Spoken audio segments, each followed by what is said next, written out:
Assalamualaikum warahmatullahi wabarakatuh, Sobat Misteri Sunyi Mencekam. Edisi cerita misteri kali ini berkisah tentang terungkapnya sebuah pesugihan yang berada di balik air terjun. Seperti apa kisah selengkapnya? Langsung saja kita simak sebuah kisah nyata misteri yang berjudul Terungkapnya Pesugihan di Balik Air Terjun. Waktu itu di awal Desember 2022, saya mendapat pesan singkat dari ibu tentang rencana menengok Simbah di ujung tahun.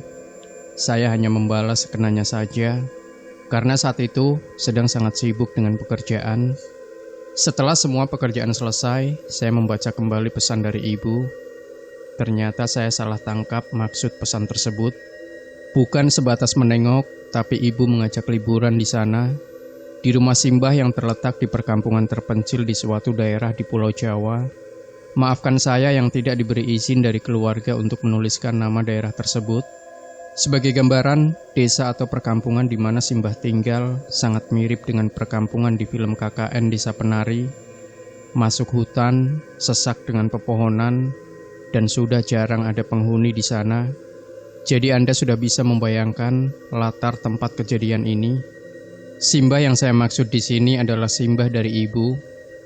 Cerita di rumah Simbah yang rumahnya ada di tengah perkampungan seperti di KKN Desa Penari dimulai dari sebuah bisikan. Bisikan yang selalu mengikuti saya. Beberapa hari kemudian ketika saya selesai mandi, ibu mengabari bahwa dia sudah membeli tiket kereta. Namun karena belum tahu jadwal saya, ibu hanya membeli tiket untuk dirinya dan kakak saya pada tanggal 26 Desember 2022. Saya diminta menyusul di sekitar tanggal itu. Lantaran sudah terlanjur beli, saya mengiyakan saja instruksi dari ibu. Selain itu, ibu juga mengabari bahwa paman saya, Uncle Jack bersama anak dan istrinya akan menyusul. Ya, untungnya di sekitar tanggal 26 Desember, pekerjaan saya akan sudah selesai dan tidak ada keperluan penting lainnya. Hari keberangkatan datang dengan cepat. Saya yang memang tinggal terpisah dengan ibu dan kakak, naik taksi online menuju stasiun kereta. Seperti biasa, jalanan Jakarta lumayan macet, mungkin karena saat itu adalah hari Senin dan masih banyak orang yang berangkat kerja. Alhasil saya telat sampai di stasiun sekitar 30 menit. Mau tak mau saya harus membeli tiket kereta lagi. Sialnya, kursi yang tersedia hanya ada di kelas luxury keberangkatan sore hari. Keluar uang agak banyak bikin saya agak sebal, apalagi harus menunggu lama. Tapi ya sudah, saya tidak punya pilihan lain. Perjalanan ke perkampungan seperti di film KKN Desa Penari harus ditunda sebentar. Singkat cerita, setelah melewati kebosanan di stasiun, kereta saya datang. Saya bergegas masuk ke gerbong dan mencari kursi. Ya, meskipun mahal, tapi fasilitas dan pelayanannya oke banget. Jadi bisa dibilang perjalanan saya jadi lebih nyaman. Kapan lagi bisa naik sleeper train? Begitu kereta jalan, saya langsung mengabari ibu kalau saya akan sampai malam harinya. Saya juga minta tolong untuk dijemput di stasiun. Beberapa menit kemudian, balasan ibu datang. Katanya Pak D tidak bisa menjemput malam ini juga. Katanya ada tahlilan di desa setelah maghrib. Ya, tahlilan dengan sedikit orang di sebuah perkampungan yang mirip di film KKN Desa Penari. Saya jadi agak bingung. Seingat saya tidak ada kendaraan publik untuk sampai di rumah Simbah. Kalau pakai ojek online pasti mahal banget. Lagian saya tidak ingat secara persis jalan ke rumah Simbah. Terakhir ke sana adalah ketika saya masih bocah. Tidak lama ibu menelpon. Ibu menyarankan saya untuk menginap semalam di dekat stasiun. Paginya Pak D akan menjemput. Wes Nduk, kamu cari penginapan dulu ya di dekat stasiun. Nanti pagi baru Pak D jemput. Ucap ibu dengan logat Jawanya yang kental. Emangnya habis tahlilan Pak D gak bisa jemput aku? Takut kemalaman Duk, bahaya.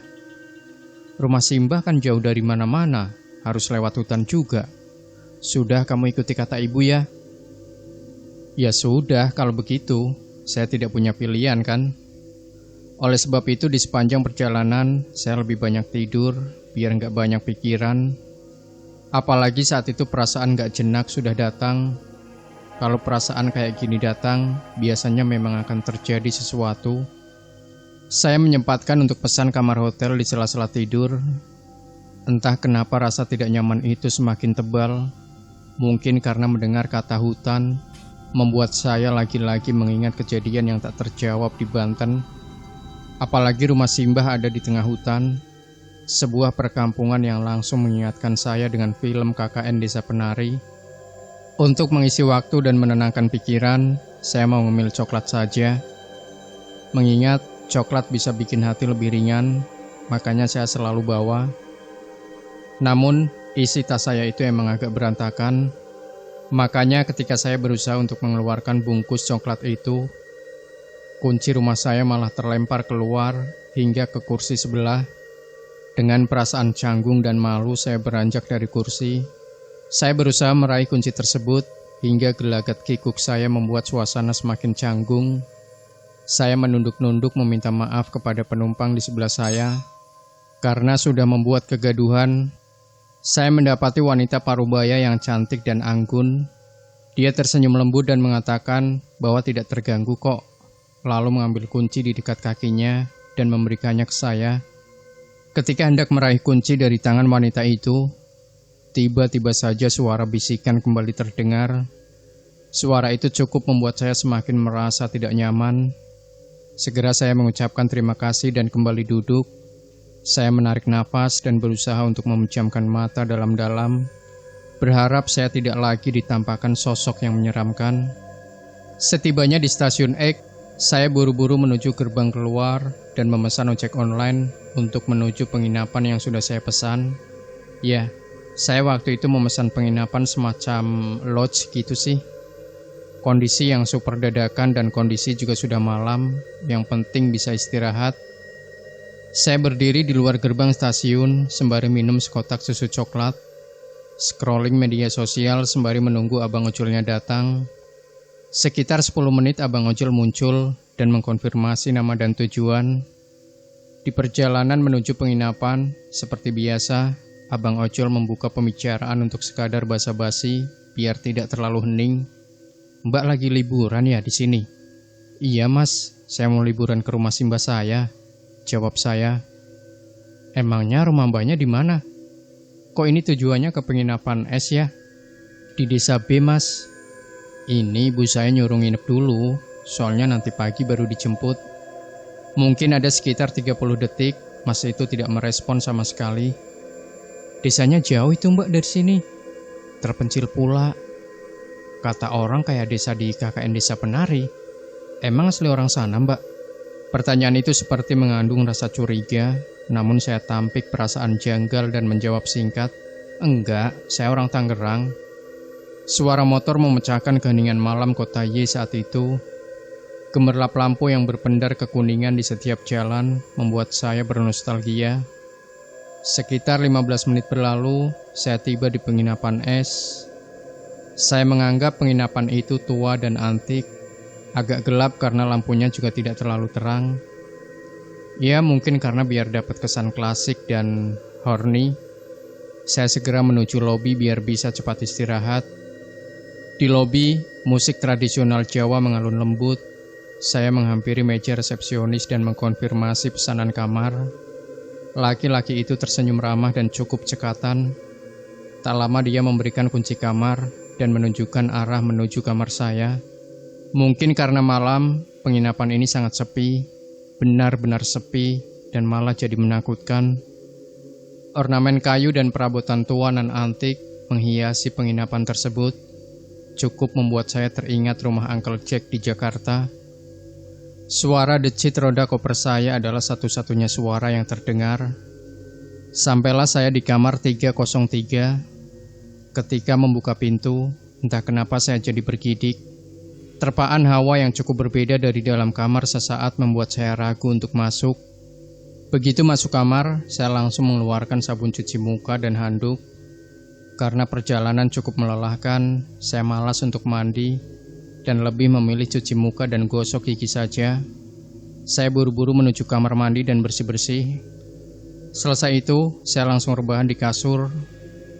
Karena saya adalah tipikal orang yang tidak bisa tidur kalau lampu menyala, akhirnya saya matikan lampu dan kamar menjadi gelap. Mungkin karena di kereta sudah terlalu banyak tidur, mata ini sudah tidak bisa diajak kompromi sama sekali. Alhasil, jadilah saya main HP. Di sela-sela sedang asik scrolling reels di Instagram, saya mendengar ketukan pintu dari luar. Bunyi ketukan itu pelan. Saya menengok sedikit ke arah pintu. Tapi kalau itu room service, saya merasa nggak memesan sesuatu. Dan pastinya setelah mengetuk ada suara orang dong. Tapi ini benar-benar hanya ketukan pelan. Panik, dan panik. Saya tidak berani menyahut ketukan itu dengan kata siapa. Saya memilih untuk tidak menghiraukan suara itu dan langsung menutup wajah dengan selimut. Saya maksain tidur malam itu. Pagi harinya saya terbangun sekitar pukul 4 pagi karena ibu menelpon untuk membangunkan saya. Ibu bilang kalau Pak D akan berangkat setelah sholat subuh. Setelah itu saya tidak bisa tidur lagi dan memilih untuk mandi serta siap-siap. Sekitar pukul 8 Pak D sudah sampai.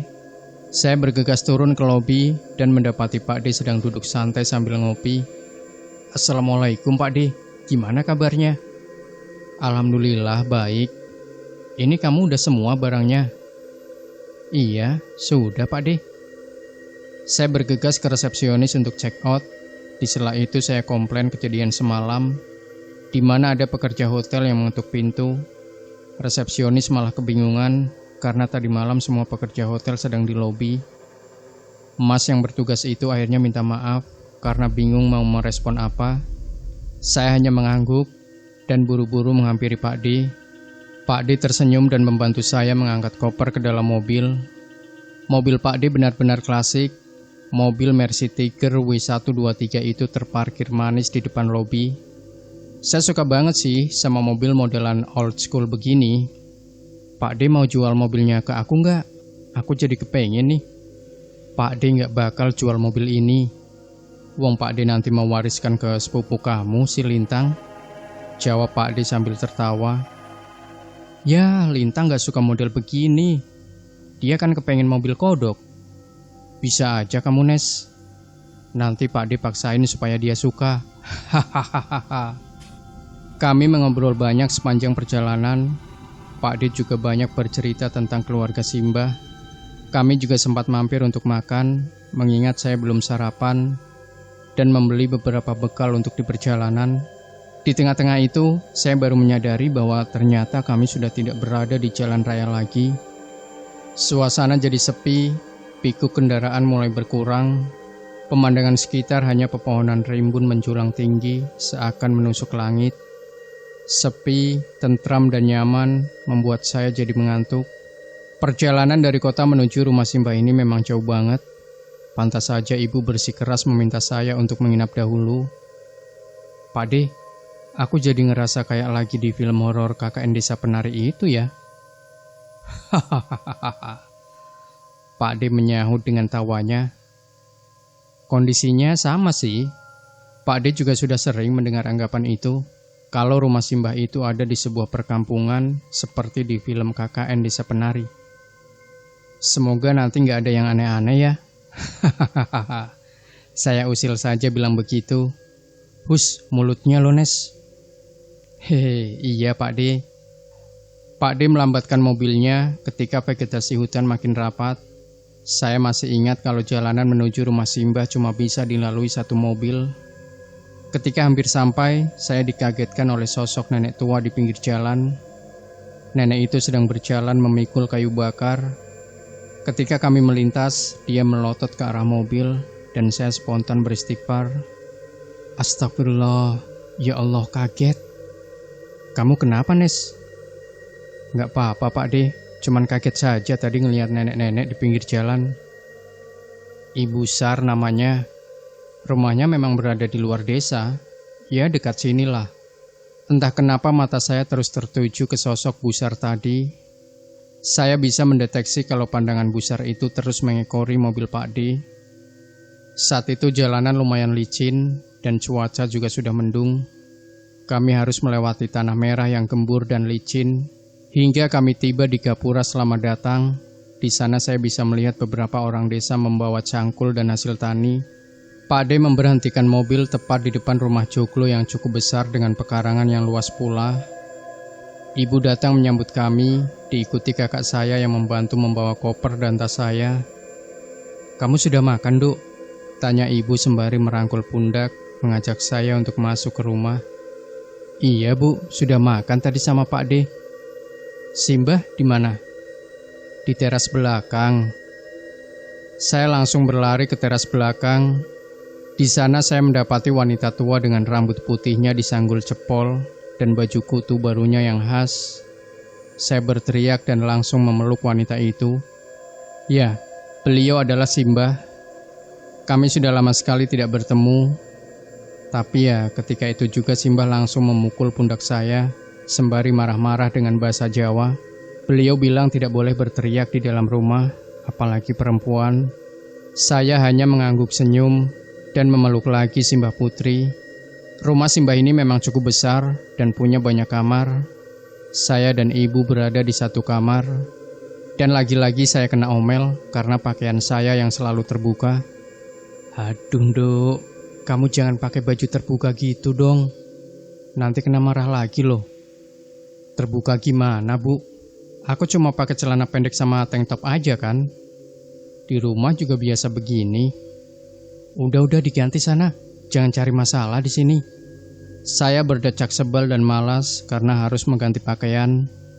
Mana di sini agak panas.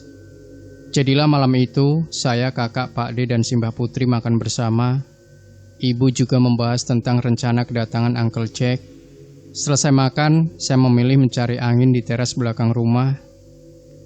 Malam itu rasanya gerah, mungkin akan turun hujan. Teras rumah Simbah cukup luas dengan pohon beringin putih besar di ujung kiri.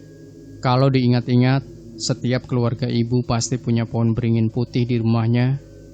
Saya ingat betul, dulu ibu sempat menanam pohon, tapi akhirnya ditebang oleh almarhum ayah. Saya nggak pernah tahu alasan ayah. Tak lama kemudian, ibu memanggil saya untuk masuk dan menutup pintu teras belakang. Ketika hendak masuk, saya sempat melihat semacam sesajen di belakang rumah.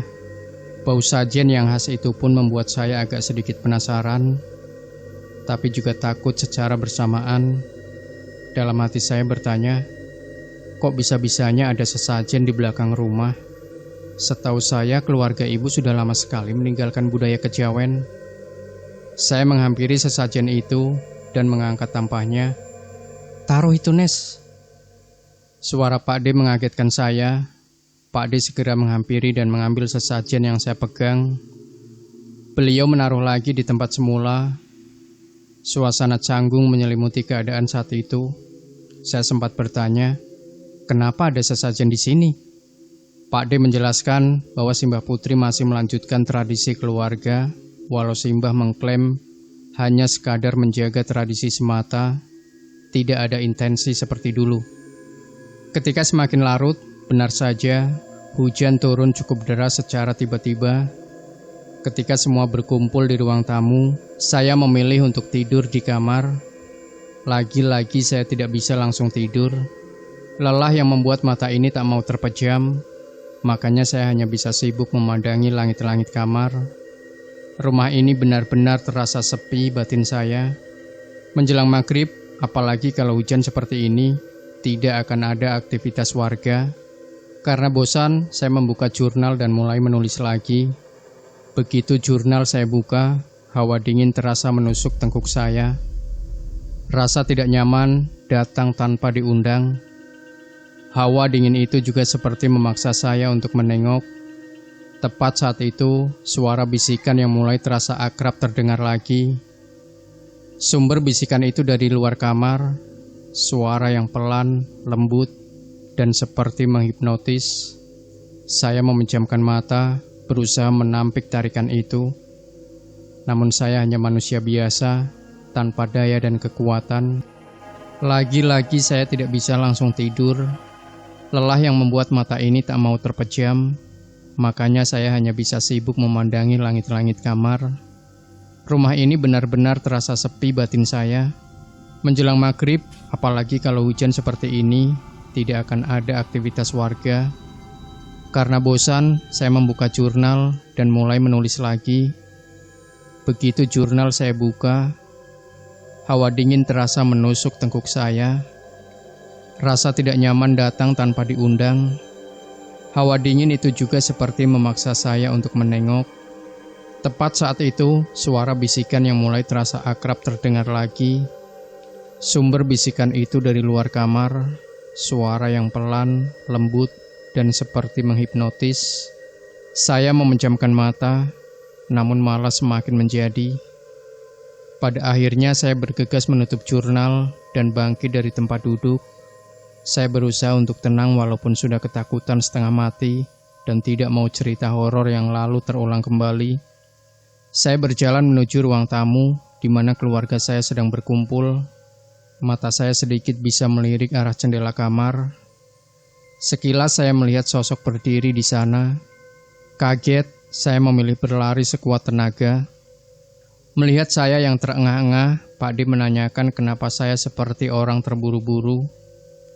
Saya hanya melayangkan senyum palsu, berusaha terlihat baik-baik saja, padahal saya tahu cerita horor masa lalu seperti berkelebatan dalam benak saya. Sesampainya di ruang tengah, saya duduk di lantai, tepatnya di sebelah kakak. Saya mengatur nafas dan menyeka keringat di kening. Kakak saya berbisik di telinga saya, "Kamu diganggu lagi ya?" Tanya kakak saya yang seakan itu sudah menjadi hal yang biasa baginya. "Diganggu apa ya? Nggak ada yang ganggu kok. Cuma tadi emang buru-buru kesini. Nggak usah ngeles, kayak sama orang lain aja." Saya menjawab dengan mengangguk pelan. Kakak saya memberi isyarat untuk diam saja. Tapi tetap saja saya merasa tidak nyaman akhir-akhir ini. Rasa deg-degan dan bisikan yang hilang timbul, membuat saya jadi parno sendiri, apalagi kalau lagi sendirian. Malam itu sekitar pukul 11 malam, kami mengakhiri obrolan di ruang tamu dan bersiap untuk istirahat. Ibu lebih dulu menuju kamar, dan saya mengikuti dari belakang. "Agnes." Suara Simbah itu memanggil nama saya. Saya menengok ke arah beliau yang masih duduk di kursi kayu tua. "Nggih Mbah, ada apa?" "Duduk dulu sini, Nduk," ucapnya pelan. Entah kenapa rasanya agak sedikit takut, seperti ada tekanan di sekeliling ruangan ini. Saya duduk di kursi berhadapan dengan Simbah. Kalau diperhatikan, Simbah ini cantik banget ya. Mungkin definisi wanita Jawa yang anggun itu cocok untuk mendeskripsikan Simbah Putri. Pembawaannya yang tenang dan tidak banyak omong, membuat banyak orang segan dengannya, termasuk saya. "Ada apa Mbah?" tanyaku lagi. Simbah tidak menjawab. Dia masih mengaduk-aduk kopi hitam panas yang sudah disediakan oleh Pak D. Setelah menyeruput kopi hitam itu, Simbah menatap saya tajam-tajam. "Kamu bawa oleh-oleh lagi dari gunung?" Pertanyaan Simbah Putri langsung membuat saya kaget. Dalam hati saya berpikir, saya tidak pernah menceritakan pergi ke gunung akhir-akhir ini kepada keluarga. "Maaf Mbah, aku nggak paham. Aku nggak bawa oleh-oleh dari gunung." Saya menjawab agak terbata-bata. Saya malah khawatir dimarahi karena nggak bilang ibu kalau naik gunung. Simbah Putri tersenyum lalu tertawa kecil.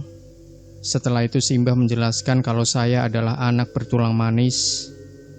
Intinya, dari penjelasan Simbah, sejak lahir saya disukai oleh makhluk halus. Jadi yang Simbah maksud oleh-oleh adalah makhluk halus yang mengikuti saya dari alas Purwo dan Gunung Pulosari. Ketika saya diam saja, ya karena bingung mau merespon apa, Simbah Putri beranjak dari kursi dan menghampiri saya. Simbah menepuk pundak kiri saya. Pelan saja tepukan dari Simbah. Setelah itu, saya bisa mendengar Simbah seperti merapal sesuatu. Tiba-tiba saja badan saya jadi sangat berat. Sedetik kemudian, saya memuntahkan isi perut cukup banyak. Simbah seperti tidak peduli saya muntah. Saya masih bisa mendengar Simbah merapal dalam bahasa Jawa halus yang tidak bisa saya pahami. Lama-lama suara Simbah terdengar seperti sedang mengobrol. Selain suara Simbah yang terdengar halus, samar-samar ada suara geraman.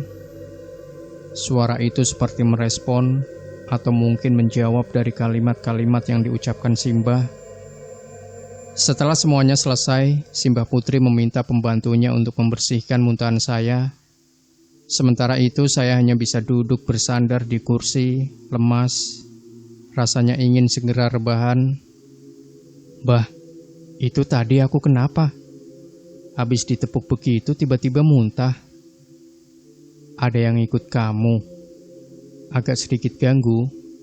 Lebih baik Mbah minta dia pergi. Waduh, kok serem sih? Aku nggak tahu kalau selama ini ada yang ikut. Kamu bukannya nggak tahu, tapi tidak pernah ingin tahu. Sudah, sekarang tidur. Saya manut dan bergegas kembali ke kamar. Setelah tadi sangat berat, sekarang badan saya agak sedikit enteng. Malam itu saya tidur nyenyak sekali. Keesokan paginya, saya dan kakak diajak Pak D berkeliling desa.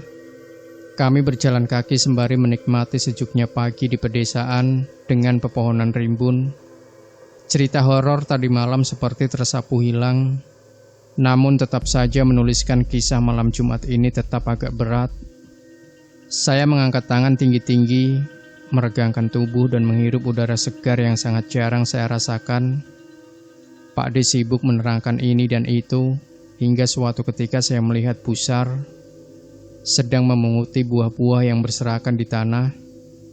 Melihat itu, saya tergerak untuk menghampiri dan membantunya. Kehadiran saya memang agak tiba-tiba membuat dia kaget. Mungkin dia agak marah karena kaget. Pusar jadi ngomong sendiri. Saya sendiri gak terlalu mendengarkan omongan Pusar. Selain gak paham, saya memilih fokus memungut buah-buahan dan memasukkannya ke dalam keranjang milik Pusar. Saya tersenyum dan menawarkan bantuan membawakan keranjang buah beliau. Tapi sayangnya, niat baik saya ditolak mentah-mentah. Tatapan sinis dan tajam membuat saya jadi agak sedikit kesal. Ya, saya pikir sudah dibantu tapi malah disinisin. Itu gak enak banget sih. Pusar pun pergi meninggalkan saya begitu saja. Dia berjalan menuju hutan di luar desa. Pak D yang melihat itu segera menghampiri dan menanyakan ada apa. Saya menjelaskan tadi sempat membantu Pusar, tapi sepertinya beliau marah karena hal itu. Pak D menepuk pundak saya dan menjelaskan memang begitu sifat Pusar. Jadi Pak D meminta untuk saya memakluminya. Ya sudah, kami memilih untuk pergi ke ladang pertanian saja. Di sana ada sebuah saung kecil untuk beristirahat. Jarak dari pedesaan sampai ke ladang itu lumayan jauh sih. Di sana Pak D masih sibuk menjelaskan tentang desa. Perhatian saya malah tertuju ke sebuah jalan kecil dengan sebuah petunjuk arah. Di papan itu tertulis air terjun. Saya penasaran dan ingin dijelaskan oleh Pak D. Malam Jumat bakal lebih seru, pikir saya waktu itu. Raut muka Pak D langsung serius. Dengan singkat Pak D menjelaskan bahwa di sana memang ada air terjun kecil. Dulu air terjun itu dipakai untuk ritual pesugihan. Namun karena sudah dipercaya sebagai tempat keramat dan jalur menuju air terjun itu berat dan berbahaya, Pak D meminta saya dan kakak tidak sembarangan menuju ke sana. Mendengar hal itu, saya dan kakak langsung sepakat untuk tidak mau coba-coba. Namun ketika hendak balik pulang, bisikan itu muncul lagi. Saya tahu bisikan itu berasal dari jalan menuju air terjun. Sayangnya setelah saya amati, tidak ada orang di jalan itu. Kalimat Simbah Putri terpanggil lagi. Kalau saya memang disukai oleh makhluk halus, mending saya cepat-cepat pergi dari tempat itu. Saya nggak mau ketemu yang aneh-aneh. Lagian Pak D harus segera pulang dan meluncur menjemput Uncle Jack. Saya langsung mengajukan diri untuk menemani. Selama perjalanan, Pak D sibuk menyetir dan saya sibuk makan cemilan. Karena bosan, saya coba menyalakan radio di mobil.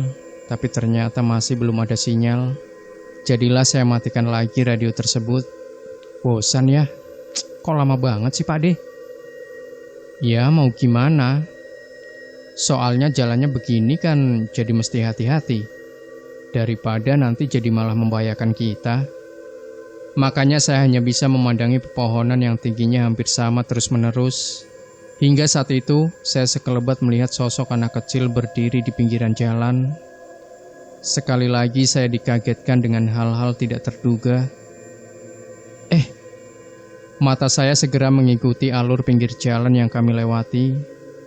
Namun saya nggak melihat anak kecil di sana. Setelah itu saya menyandarkan punggung dan bengong. Waktu itu saya berpikir kalau hidup saya memang disesaki cerita horor. Kamu kenapa, Nes? Tiba-tiba bengong. Enggak, Pak De. Cuma tadi kok aku kayak lihat anak kecil di pinggiran jalan deh. Masa iya? Ini tengah hutan. Nggak ada desa dekat sini. Nggak mungkin ada anak kecil. Tapi tadi beneran lihat. Tapi pas mau mastiin malah nggak ada. Pak De tidak menyaut dan hanya diam. Suasana yang hening itu membuat saya jadi tidak nyaman. Siang harinya kami sudah sampai di kota. Uncle Jack bersama keluarganya sudah menunggu di sana. Saya bergegas keluar dari mobil dan menyambut Uncle Jack dengan senang. Sudah agak lama kami nggak ketemu karena paman sibuk banget. Maka jadi sudah di dalam mobil paman cerita pengalamannya di berbagai negara, termasuk soal Maharani, anaknya yang baru saja menyelesaikan tesis. Wah, Maharani ambil S2 jurusan apa? Maharani itu pendiam banget. Jadi kalau kumpul keluarga susah banget buat diajak ngobrolnya. Aku ambil S2 antropologi, Mbak. Jawab Maharani dengan wajah datarnya. Rasanya kayak ngobrol sama kakak kalau berhadapan sama Maharani. Sebagai informasi, Maharani adalah anak akselerasi. Usianya masih 21 tahun, tapi sudah mau kelar S2. Memang level otak kami beda banget. Isi otak Maharani adalah belajar, kalau saya isinya cerita horor. Uncle Jack ini punya istri namanya Aunty Salma. Mereka anaknya ada 2. Yang pertama Maharani, terus yang kedua namanya Eshar. Saya sendiri lebih dekat dengan Maharani, meski dia agak ngirit bicara. Di mobil kami membahas soal kultur di Indonesia. Pembahasan yang agak berat, tapi untung saja kami satu frekuensi. Ketika sampai jalur hutan menuju rumah Simbah Putri, lagi-lagi saya melihat anak kecil yang tadi. Tapi entah kenapa, kok saya melihat anak kecil itu tidak sama seperti tadi. Penampakan yang saya lihat kali ini cukup mengerikan. Anak kecil itu persis berdiri di tempat yang tadi, dan kali ini terlihat berdarah-darah dengan tangan buntung. Saya mengucek-ucek mata, memastikan bahwa sosoknya nyata. Ketika saya melihat lagi, anak kecil tersebut menuju ke arah timur, tepatnya ke air terjun. Kali ini cerita horor di film KKN Desa Penari yang saya ingat. Saya masih ingat saat itu mengucap sesuatu tanpa sadar. Saya meminta Pak De berhenti. Pak De berhenti. Saya sendiri kaget dengan kalimat tegas itu. Pak De yang kaget langsung menginjak rem dan memelankan mobilnya. Semuanya heran. Saya berusaha menjelaskan soal penampakan anak kecil di sana. Lagi-lagi Pak De tidak mau menjawab. Dia juga enggan menghentikan mobilnya. Enggak, Nes, kita harus jalan terus. Hari sudah semakin sore. Kita nggak boleh lama-lama di hutan. Bahaya. Uncle Jack hanya terdiam. Penumpang yang lainnya juga diam. Mungkin mereka menganggap saya sebagai orang aneh. Setibanya di rumah, Pak De bergegas mengangkat barang bawaan Uncle Jack ke dalam rumah. Dan setelah itu dia izin untuk istirahat karena lelah. Ada apa sih dengan Pak De? Jangan-jangan dia marah lagi sama kejadian tadi. Simbah menyambut hangat kedatangan Uncle Jack dan kami masuk. Tak lama maghrib tiba. Lantaran sedang datang bulan, jadilah saya tidak ikut sholat berjamaah di ruangan khusus untuk ibadah. Saya hanya duduk sendiri di ruang tamu sembari minum segelas teh panas dan membaca buku. Ya, Tadinya suasana sepi dan menyenangkan, namun kembali lagi bisikan itu datang mengganggu. Kali ini saya mendengar suara perempuan sedang menyinden. Suara itu seperti merasuk ke dalam otak saya, membuat pandangan saya jadi buram. Saya seperti mengalami trans dan susah mengontrol diri sendiri. Saya baru tersadar ketika ibu saya mengguncang-guncang bahu saya. "Hei, Nduk, Agnes. Sadar, Nak." Suara teriakan ibu mengembalikan kesadaran saya.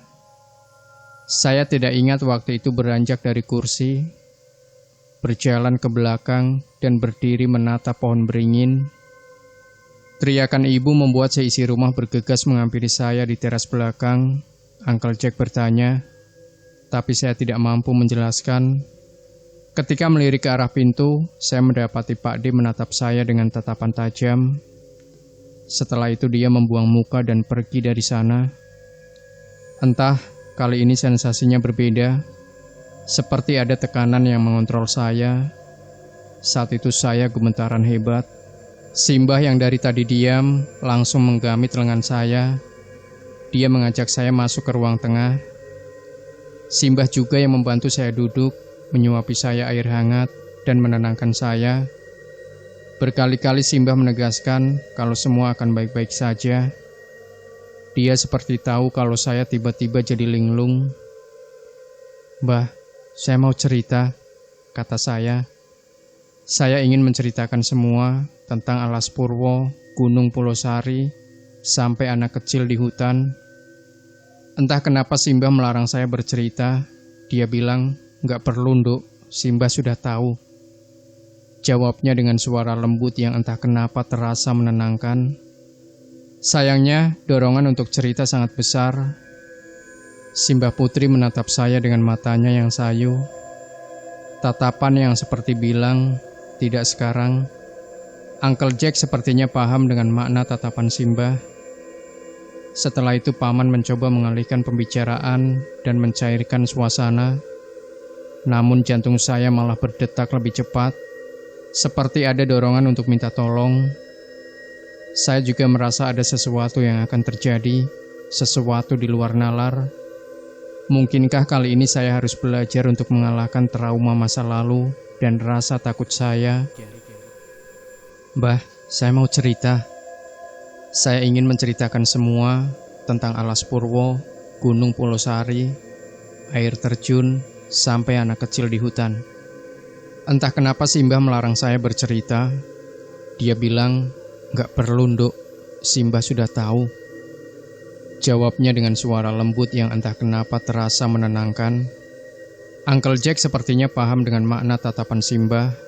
Setelah itu Paman mencoba mengalihkan pembicaraan dan mencairkan suasana. Namun, jantung saya malah berdetak lebih cepat, seperti ada dorongan untuk minta tolong.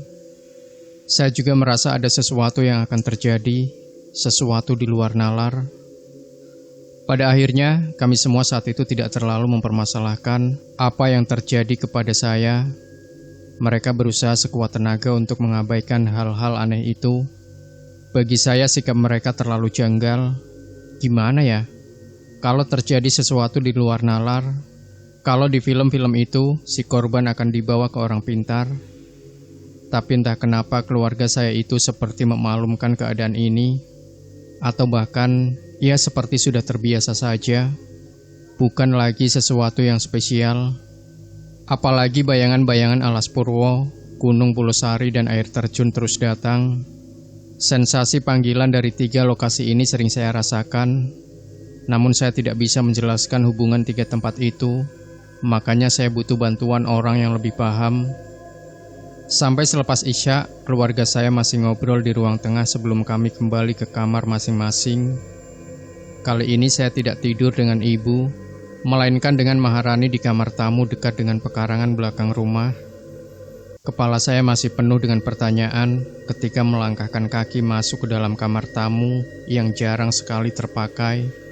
Pintu terbuka pelan dan menimbulkan suara berderit yang khas. Saya langsung dibuat kaget ketika melihat sosok berdiri di depan lemari tua dengan gaun tidur berwarna putih.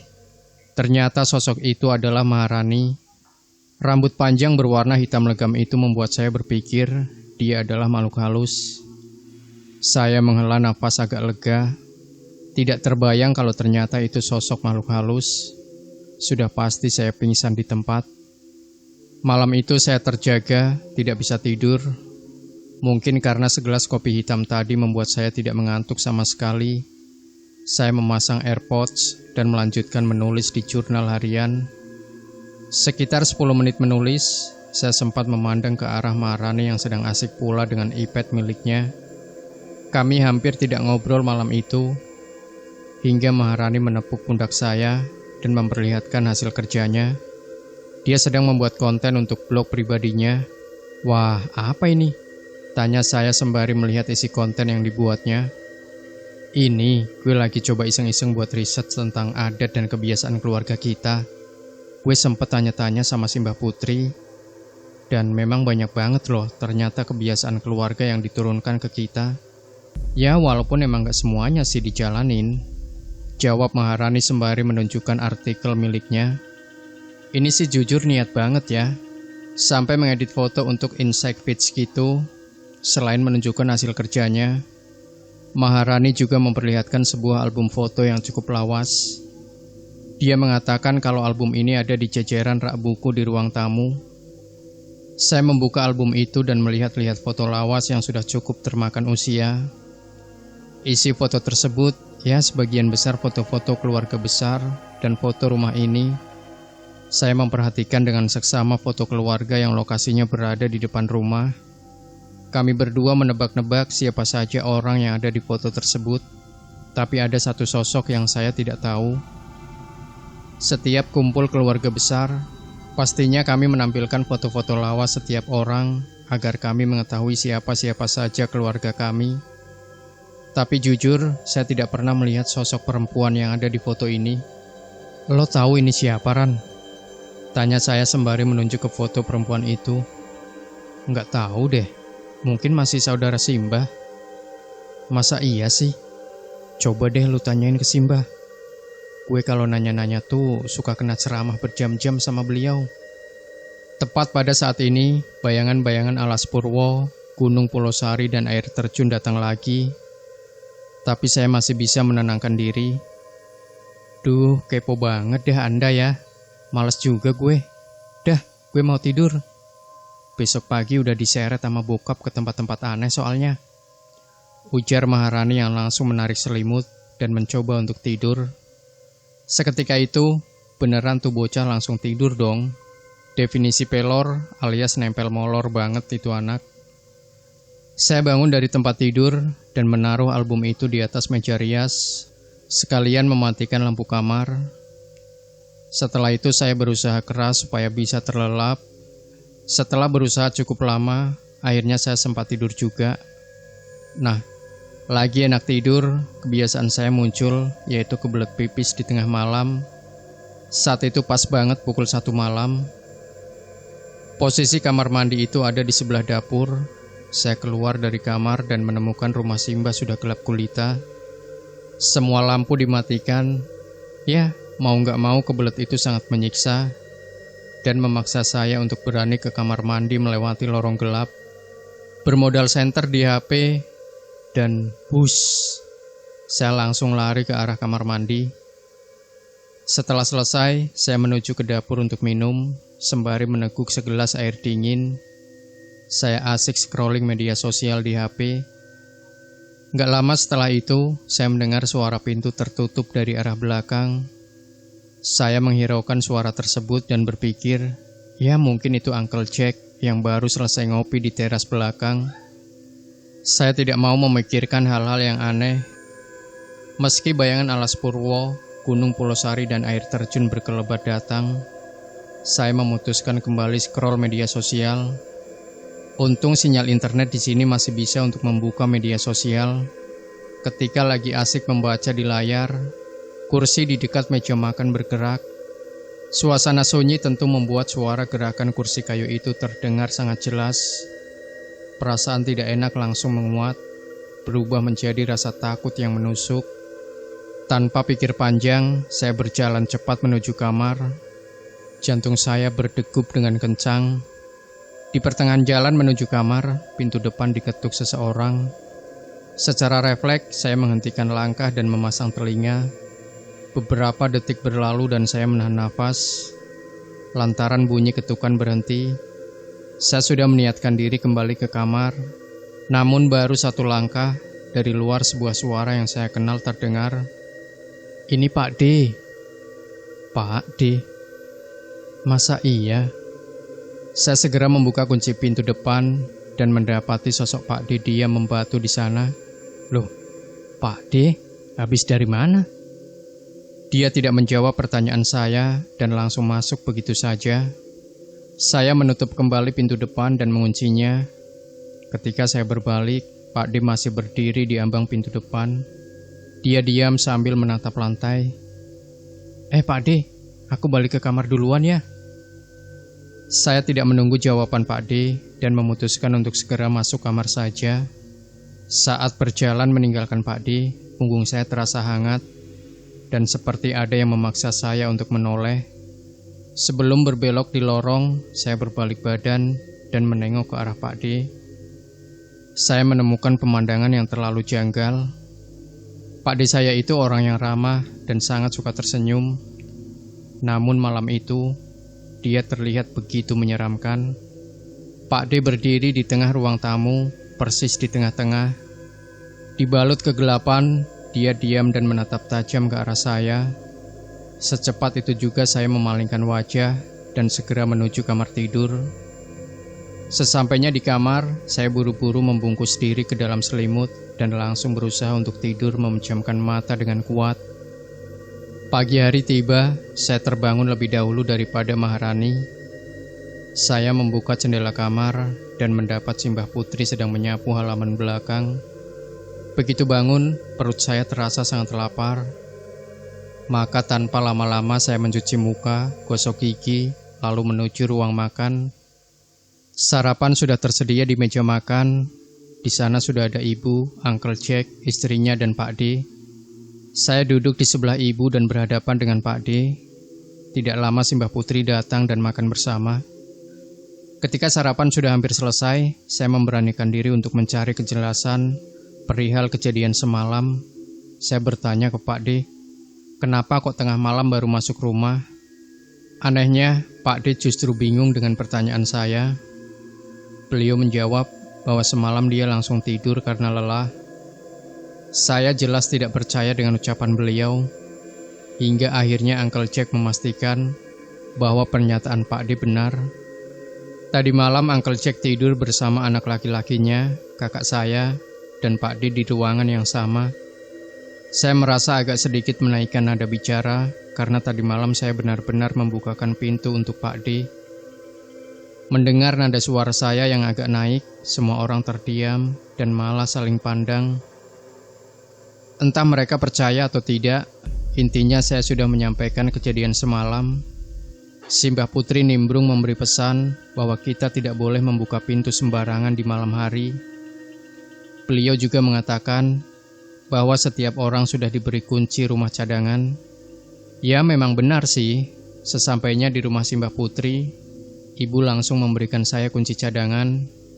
Hal ini sudah menjadi kebiasaan sejak dulu. Ketika merasa aneh, kembali bayangan alas Purwo, Gunung Polosari dan air terjun datang. Kali ini terasa lebih mengganggu. Lalu terus semalam itu siapa?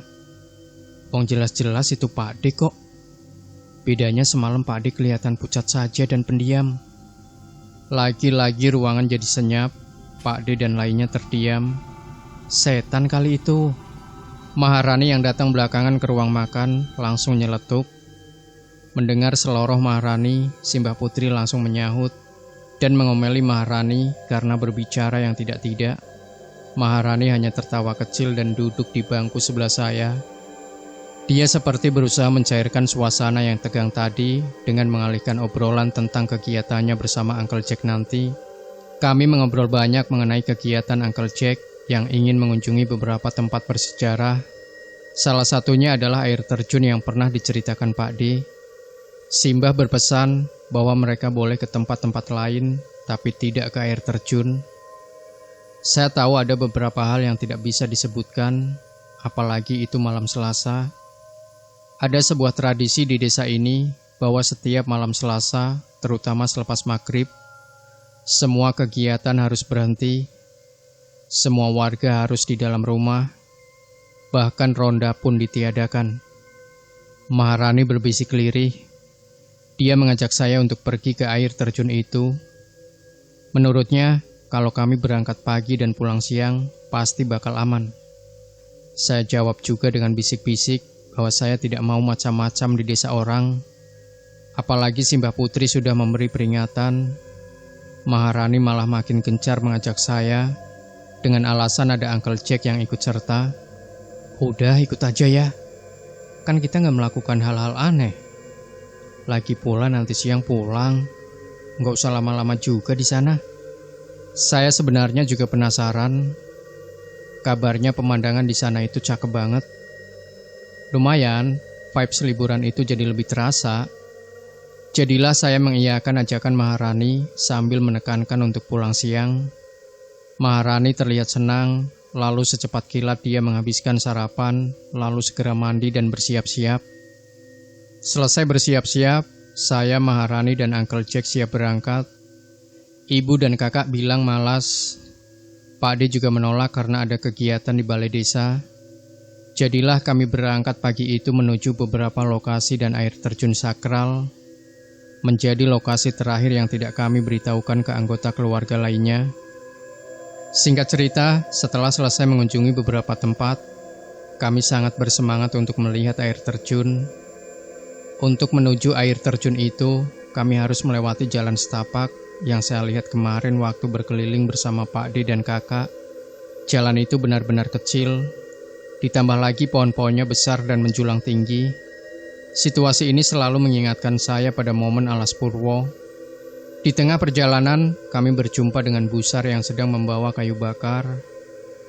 Uncle Jack dan Maharani menyapa beliau dengan biasa dan terus berjalan. Tapi entah kenapa, tatapan Busar ke saya itu terlihat berbeda. Ekspresi yang dia tunjukkan cukup menakutkan karena dia melihat saya dalam diam dan matanya menatap tajam memperhatikan setiap gerak-gerik saya. "Selamat pagi, Busar," ucap saya sembari tersenyum ramah dan sedikit menundukkan kepala untuk memberi hormat. Ya, saya tahu sih, beliau itu memang hemat ngomong. Jadilah saya melanjutkan berjalan dan segera mengejar Uncle Jack dan Maharani di depan menuju jalur air terjun. Ketika itu juga, Busar tiba-tiba berkata sesuatu. "Kamu wangi untuk mereka. Jangan sembarangan menyentuh dan mengambil di sana," ucapnya dalam bahasa Jawa. Saya mengangguk dan tersenyum. Meski tersenyum, tapi dalam hati saya agak nggak enak. Istilah wangi untuk mereka membuat saya agak gentar.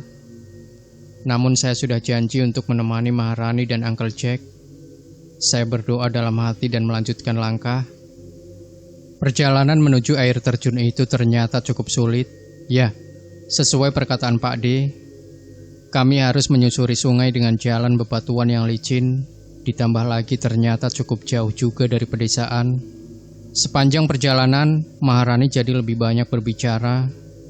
Mungkin dia lagi bahagia karena akhirnya bisa berpetualang. Saya sih lebih suka Maharani yang seperti ini, makanya saya mendengarkan omongannya dengan perasaan senang. Namun saya juga sadar kalau dari tadi seperti ada yang mengawasi kami bertiga. Entah apakah intuisi saya semakin kuat atau bagaimana, tapi saya yakin ada yang mengamati kami dari seberang sungai. Saya secara spontan nengok ke arah kanan ke seberang sungai. Di sana saya melihat anak kecil. Dia adalah anak kecil yang sempat saya lihat di jalan hutan ketika menjemput Uncle Jack. Anak kecil itu bersembunyi di balik pohon, jadi saya hanya melihat separuh tubuhnya saja. Saya mendekati Maharani, menepuk pundaknya, dan memintanya untuk menengok ke seberang, ke posisi si anak kecil itu. Maharani berhenti dan memperhatikan keadaan di sana, tapi dia tidak melihat anak kecil di sana. Ketika saya menengok lagi ke arah sana, sosok itu menghilang. Maharani berbisik untuk menghiraukan segala jenis gangguan yang muncul. Menurutnya itu hal wajar dan bisa terjadi juga di hutan-hutan dan alam bebas lainnya. Mereka itu hidup berdampingan dengan kita, jadi tidak perlu panik, kata Maharani. Lah, tahu juga dia sama hal-hal yang kayak gitu. Setelah melewati perjalanan yang cukup melelahkan, akhirnya kami sampai di air terjun sakral itu. Perjalanan kami sebetulnya tidak terlalu lama, tapi terasa lama karena jalur yang terjal.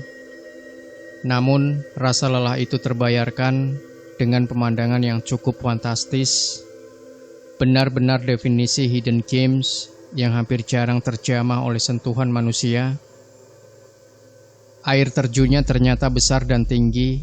Uncle Jack dan Maharani pun langsung buru-buru menuju air terjun tersebut.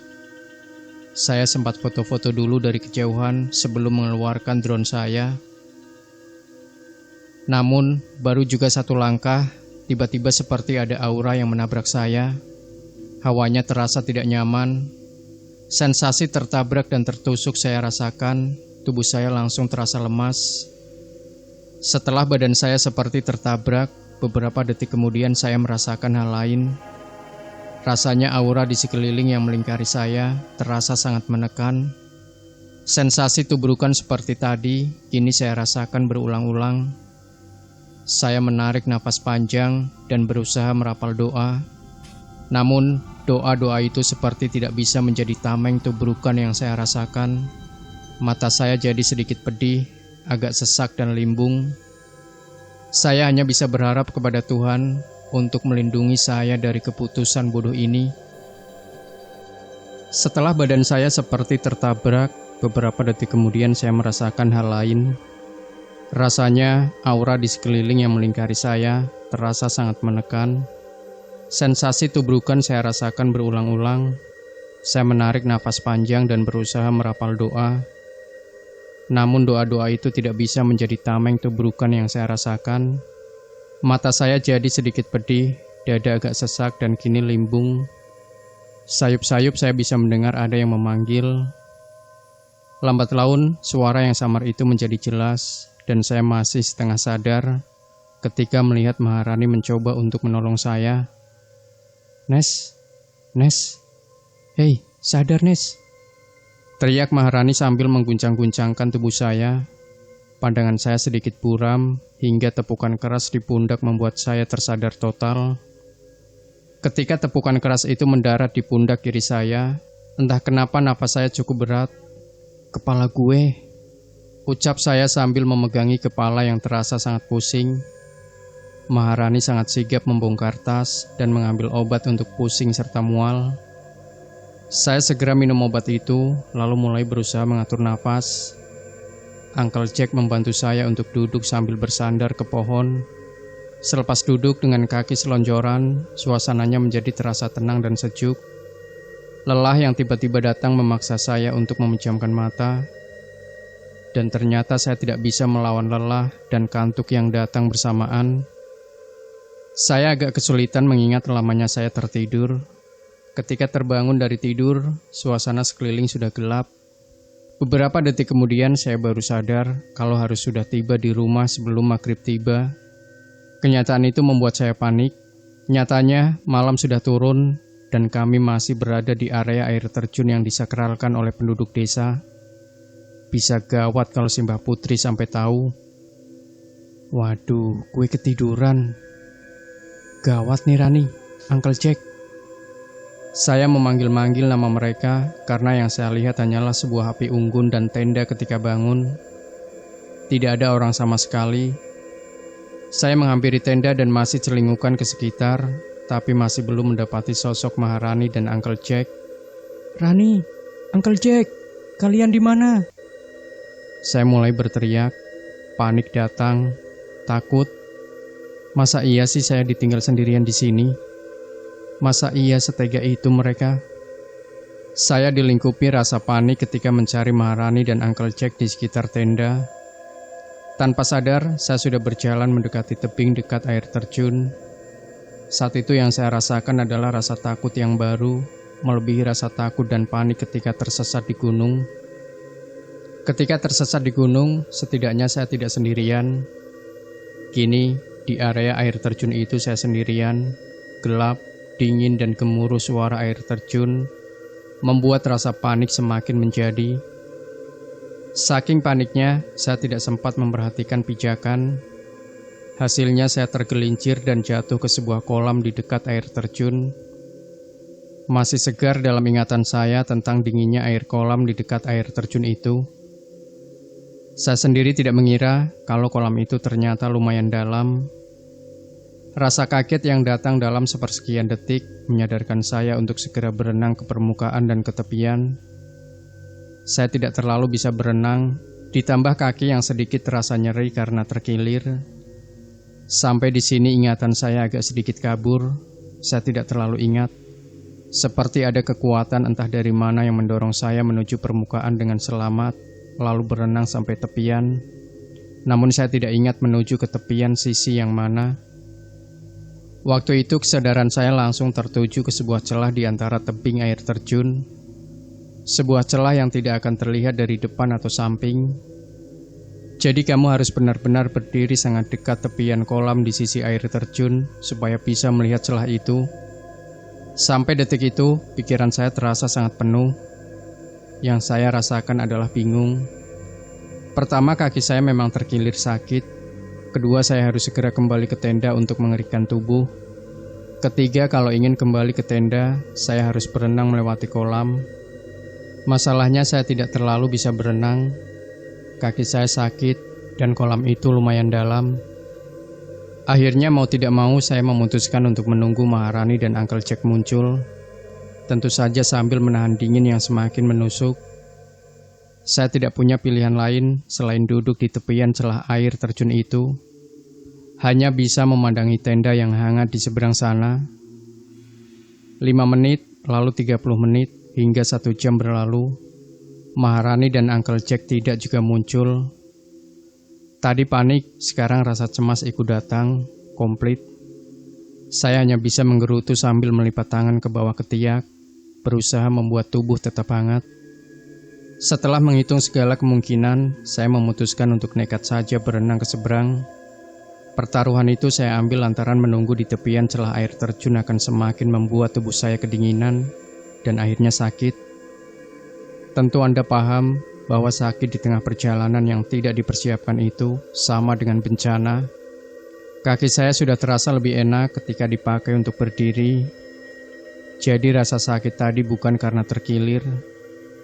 Ketika hendak masuk ke kolam itu lagi, pinggiran mata kiri saya menangkap bayangan sebuah benda. Ketika memusatkan perhatian, saya ingat kalau itu gelang yang dipakai Maharani. Pilihan berenang langsung saya urungkan. Apakah mungkin Maharani juga pernah sampai di tepian sisi air terjun? Apakah dia dan Uncle Jack masuk ke celah yang terlihat sangat gelap dan mengancam itu? Ya, kalau saya ingat-ingat lagi, bapak dan anak itu memang sama-sama maniak rasa ingin tahu. Tapi rasanya agak terlalu dipaksakan kalau mereka sampai berenang hanya untuk masuk ke celah air terjun. Jadi sekarang pilihan saya adalah tetap kembali ke tenda, di mana saya akan sendirian atau mencoba melihat ke dalam celah air terjun itu. Siapa tahu Maharani dan Uncle Jack ada di dalam. Lagian saya tidak suka sendirian di sebuah tempat yang tidak saya kenal. Maka jadi sudah, saya memberanikan diri menengok ke dalam celah itu. Sebelum masuk ke celah air terjun itu, saya memeriksa isi saku celana gunung saya. Ada kunci cadangan, beberapa lembar uang yang kini basah, dan sebuah emergency lamp yang selalu saya bawa ketika menuju lokasi yang berpotensi gelap. Emergency lamp yang saya bawa itu berukuran kecil, seperti batang neon. Bisa dibawa ketika naik gunung atau diving. Berbekal lampu kecil itu saya melangkahkan kaki masuk ke celah air terjun itu. Pokoknya masuk dikit aja, terus memanggil Maharani sama Uncle Jack. Kalau nggak ada yang menjawab, jangan dilanjutin ya Agnes, oke? Langsung balik ke tenda aja ya, oke? Saya bergumam sekaligus memantapkan hati. Sebelum langkah masuk ke celah itu, saya sedikit merasakan hembusan angin dari dalam. Dan benar saja, beberapa langkah masuk ke dalam ruangan yang saya tuju semakin besar, saya sudah menduga ini adalah sebuah gua. Dengan bantuan emergency lamp, mata saya menyapu seisi ruangan. Di sana terserak banyak sekali sesajen, banyak namun tidak tertata dengan baik.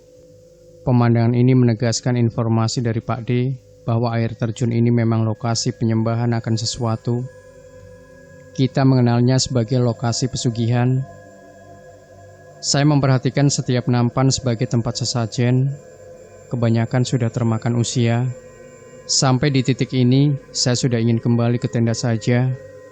Namun kondisi yang membuat saya pingsan terjadi lagi. Tubuh saya seperti tertabrak sesuatu.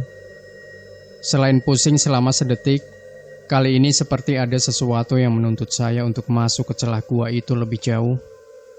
Saya merasa masih agak sadar, karena di dalam kepala saya ingin melangkahkan kaki ke arah tenda. Namun dua kaki saya malah mengarah ke dalam celah air terjun itu semakin dalam. Mungkin sudah ada puluhan langkah ketika sayup-sayup mendengar suara dari dalam gua di belakang air terjun. Ada suara banyak orang sedang mengucapkan sesuatu secara bersama-sama. Selain itu, saya juga mendengar suara gamelan. Bisikan yang di sela-selanya saya bisa mendengar suara gamelan dimainkan. Nah, suara gamelan di lantai 2 rumah Uncle Jack itu persis seperti suara gamelan di belakang gua ini. Bagaimana saya bisa tahu? Jujur saya tidak tahu secara pasti. Apalagi saya tidak memahami budaya Jawa, termasuk seni musiknya. Namun, saya sangat yakin ini adalah suara gamelan. Setelah suara gamelan yang entah kenapa terasa sangat syahdu itu, mata saya disambut cahaya obor yang berpendar-pendar menghiasi dinding gua itu. Saya berhenti di tepian dinding, mengintip ke dalam ruangan dalam yang ternyata cukup luas. Entah bagaimana perut saya langsung mulas ketika mendapati pemandangan janggal di depan mata. Saya melihat serombongan orang berdiri di depan mimbar. Tubuh mereka bergerak pelan sambil merapalkan kalimat-kalimat dalam bahasa Jawa yang tidak saya kenal. Di atas mimbar pendek itu ada seperangkat gamelan yang sedang dimainkan. Suara gamelan itu sangat jelas. Namun masalahnya, tidak ada orang yang sedang memainkan gamelan itu. Saya sudah hampir angkat kaki dari lokasi itu ketika wajah Maharani dan Uncle Jack muncul di benak saya. Ada dorongan kuat untuk mencari dua saudara terkasih saya itu di antara rombongan itu. Sialan. Di titik itu, saya marah sekali karena terkadang saya tidak bisa mengontrol kehendak sendiri. Kalau dilawan, akhirnya saya malah pingsan. Pada akhirnya, mata saya sibuk mencari Maharani dan Uncle Jack di antara rombongan. Tentu saja saya tidak berani mendekat. Perhatian saya fokus penuh ke punggung-punggung yang sedang menghadap mimbar. Saya membatin, coba kalau nengok ke sini, pasti kelihatan muka mereka. Sedetik kemudian, kor dari rombongan itu berhenti. Demikian juga dengan suara gamelan. Refleks, saya menutup mulut lantaran curiga. Apa gara-gara kalimat dalam hati itu mereka berhenti merayakan sesuatu? Gimana nggak curiga? Karena serombongan orang itu tiba-tiba saja berbalik dan menatap saya. Sialan. Hening, udara dingin terasa sangat menusuk, dada sesak. Tatapan tajam mereka seperti melambatkan detak jantung, membuat paru-paru saya kesulitan memompa oksigen, dan memaku kaki saya ke lantai gua yang lembab. Saya tidak bisa bergerak. Sedetik, 2 detik, 30 detik. Pada saat itu, saya melihat seorang perempuan keluar dari rombongan dan berjalan ke arah saya. Dia mengenakan kebaya putu berwarna gelap, sanggul rambutnya gaya Jogja. Mata saya langsung fokus ke wajahnya. Dia cantik, anggun, dan terasa sangat akrab di pikiran saya. Sekitar 3 langkah dari saya, dia berhenti lalu bertanya, "Duk, sedang apa kamu?" Suaranya lembut, hampir seperti bisikan, dan sekali lagi tidak terasa asing. Saya seperti sudah sering mendengar suara ini. Dengan polosnya saya menjawab, "Maaf, saya sedang mencari sepupu dan paman saya."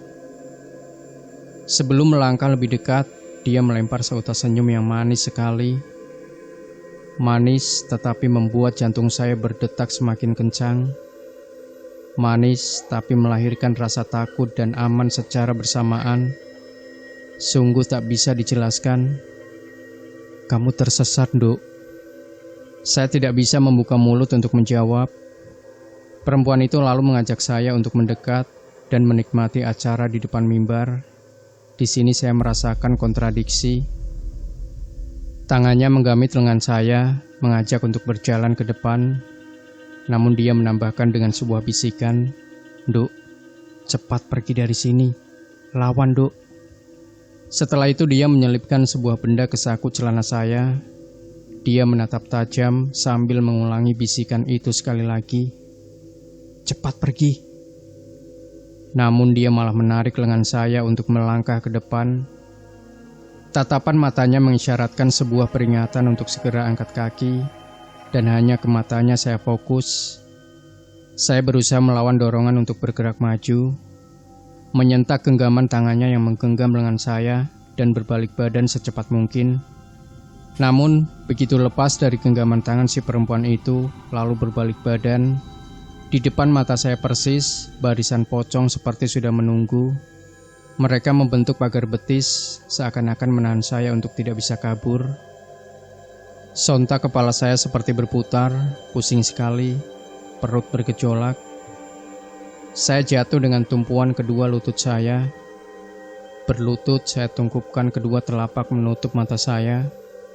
Barisan pocong itu membuat kepanikan saya memuncak. Saya berusaha mendaraskan ayat kursi, namun entah bagaimana yang saya daraskan adalah ayat kursi dari belakang. Semua terbalik, padahal saya hafal ayat kursi. Bibir saya bergerak sendiri mendaraskan ayat kursi dari belakang. Di tengah bibir yang bergerak sendiri mendaraskan ayat kursi dari belakang, mata saya sibuk mencari celah untuk kabur. Tepat saat itu, di salah satu ujung gua dekat pintu keluar, saya melihat sosok manusia di sana. Dia seperti mengais tanah sambil minta tolong. Ada rasa sedih bercampur penyesalan yang bisa saya rasakan saat mendengar suara tersebut. Saya ingin menolong sosok itu, tapi saya tidak tahu caranya. Yang melintas di kepala saya adalah secepatnya kabur dari tempat itu, terobos saja. Sementara itu, bisikan perempuan berkebaya putih itu datang dan pergi. "Cepat pergi, Nduk. Nduk, pergi. Pergi." Suara terakhir terdengar seperti perintah yang sangat tegas. Sebuah suara yang memberi saya kekuatan untuk berdiri, menembus pagar betis pocong itu, dan fokus menatap pintu keluar. Saya berlari tanpa berpikir dan tidak sadar kalau sudah sampai di bibir gua di belakang air terjun. Akhirnya saya oleng ketika berlari ke arah kanan ke arah kolam. Sudah pasti saya tercebur kembali dan buru-buru berenang ke tepian. Namun ketika mendongak, saya melihat banyak orang sudah mengelilingi tepian kolam. Kenyataan seperti menghantam dada saya ketika serombongan orang itu merapalkan semacam mantra dengan bahasa Jawa yang lagi-lagi tak bisa saya kenali. Suara mereka bergema dengan keras, menyaingi gemuruh suara air terjun. Tenaga saya habis, kesadaran saya lenyap, saya tenggelam. Gelap adalah kondisi yang saya ingat setelah tenggelam. Saya merasa tubuh ini melayang di antara batas cahaya dan kegelapan.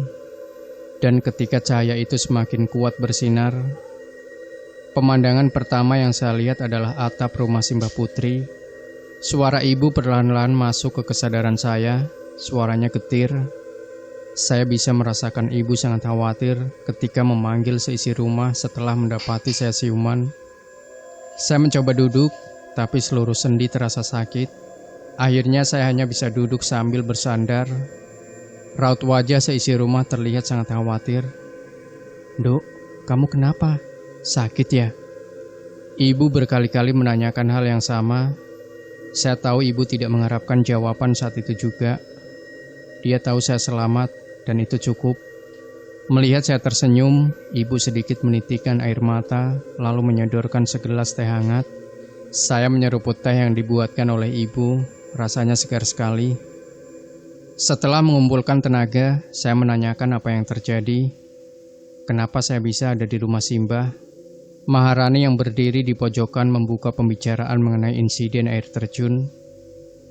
Ketika dia sudah menjelaskan semuanya, saya tidak percaya karena sangat berbeda dengan apa yang saya alami. Saya menceritakan ulang semua kejadian, mulai dari siuman ketika hari sudah malam, Maharani dan Uncle Jack menghilang, tercebur ke kolam di sisi air terjun, sampai peristiwa di dalam gua. Jadilah terakhir kali saya ingat, Uncle Jack membantu saya untuk bersandar di batang pohon tak jauh dari air terjun. Nah, di situ itu saya tiba-tiba tidur tanpa bisa saya cegah. Menjelang sore, Maharani dan Uncle Jack sudah siap untuk meninggalkan air terjun. Namun mereka berdua tidak bisa membangunkan saya. Dikejar oleh waktu, Uncle Jack inisiatif menggendong saya di punggungnya. Mereka khawatir saya mengalami suatu cedera di kepala karena tidak bisa dibangunkan. Jadi sekitar pukul 4 sore, kami sudah sampai di rumah Simbah Putri. Uncle Jack membaringkan saya di kamar, sementara Pak D sampai harus ke kota untuk menjemput dokter. Beberapa jam kemudian, setelah memeriksa saya, dokter tidak menemukan sesuatu yang salah. Oleh sebab itu, anggota keluarga sepakat bergantian menjaga saya sampai siuman. Kata mereka, saya pingsan selama beberapa hari setelah menjelang malam. Katanya tubuh saya bergetar hebat seperti kesurupan, lalu berteriak minta tolong. Saya pergi ke air terjun pada malam Selasa dan siuman ketika malam Jumat. Sebelum saya siuman, selepas maghrib, keluarga melakukan tawasul demi keselamatan saya. Beberapa jam sebelum siuman, setelah tawasul, tiba-tiba saya terbangun dari tempat tidur. Menurut kesaksian Maharani, roh penunggu air terjun merasuk ke dalam tubuh saya.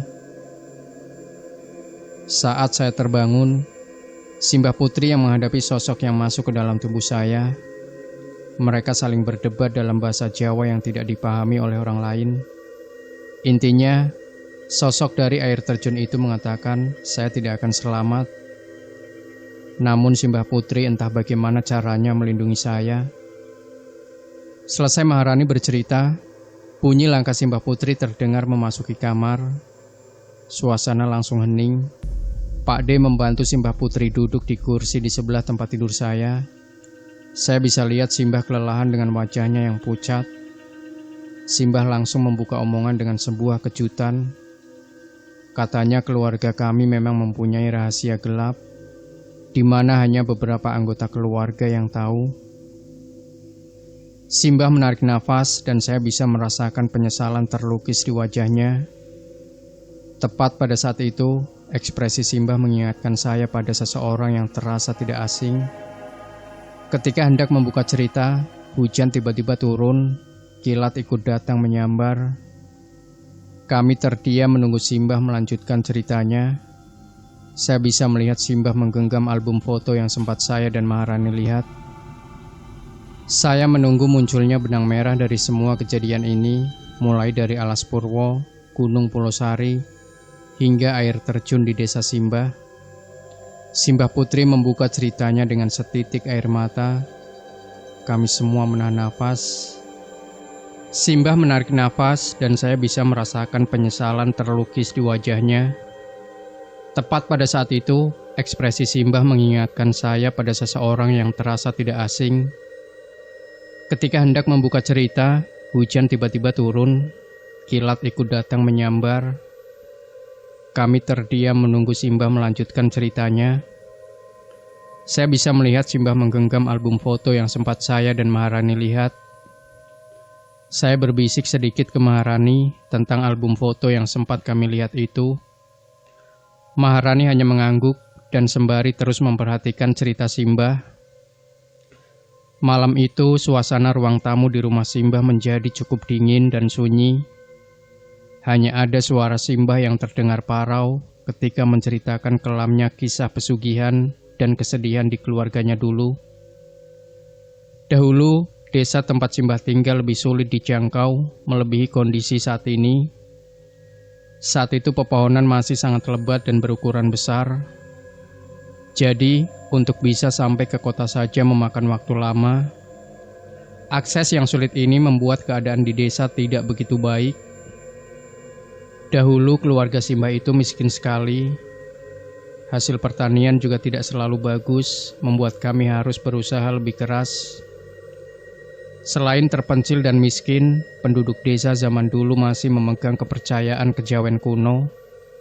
Mereka percaya tentang magis dan mistik sebagai suatu kesatuan, terutama praktik pesugihan di balik air terjun. Ya, mereka melakukan praktik pesugihan dan penyembahan pada tempat-tempat yang dianggap sakral, salah satunya air terjun. Konon katanya, air terjun itu adalah gerbang antara dua dunia. Simbah menceritakan celah di belakang air terjun itu adalah objek tempat pesugihan penduduk desa zaman dahulu. Kami sempat tegang juga mendengar kisah tersebut. Apalagi ternyata dulu orang-orang yang melakukan pesugihan itu rela menumbalkan anak-anak untuk mendapatkan kemakmuran instan. Sadis, tapi itu nyata adanya. Lanjut cerita Simbah. Beliau mulai masuk ke cerita tentang saudara-saudaranya yang berjumlah 7. Kami semua kaget lagi karena selama ini kami hanya tahu kalau Simbah itu 6 bersaudara. Sebelum lanjut bercerita, Simbah sempat menegaskan bahwa semua hal yang kita lakukan pasti ada konsekuensinya. Selesai berpesan, penyesalan dan kesedihan yang Simbah rasakan terpampang di wajahnya. Well, ternyata anak bungsu dari keluarga Simbah, si paling kecil yang tak pernah kami kenal, adalah salah satu tumbal pesugihan penduduk desa. Beliau memperlihatkan sosok adik perempuannya di salah satu foto. Namanya Ayu. Ketika saya memperhatikan dengan seksama, sosok itulah yang saya temui di air terjun. Mulut ini ingin sekali berucap bahwa saya bertemu dengan beliau di air terjun. Tapi saya mengurungkan niat tersebut. Takutnya malah membuat Simbah semakin sedih. Keluarga Simbah amat sangat terpukul saat adiknya menjadi tumbal pesugihan pada saat itu. Simbah sungguh menyesal karena tidak bisa berbuat sesuatu. Paruh akhir ritual pesugihan di balik air terjun itu membutuhkan tumbal yang lahir Senin Kliwon dan pastinya menyandang status bertulang wangi. Selain katanya disukai oleh makhluk halus, mereka yang bertulang wangi punya ketajaman indera. Mereka yang dikorbankan juga harus sudah akil balik. Tumbal tersebut sifatnya wajib jika desa ini tidak ingin kena sial. Kesedihan semakin larut di wajah Simbah ketika menceritakan bahwa saat itu Mbak Ayu ikhlas menjadi tumbal pesugihan di air terjun demi keluarga dan desa. Simbah mengambil jeda dan kami hanya bisa terdiam. Sementara itu yang saya rekam dengan baik adalah Mbak Ayu ternyata seperti saya. Dia anak bertulang wangi. Jadi ketika sudah matang, dia tidak hanya bisa merasakan, tapi melihat dan berkomunikasi dengan makhluk halus sampai bangsa jin. Dulu anak dari Busar juga menjadi tumbal pesugihan air terjun. Hal itu membuat dirinya memilih menjauh dari desa. Simbah melanjutkan kembali ceritanya. Jadi itu alasan Busar tinggal agak jauh dari desa.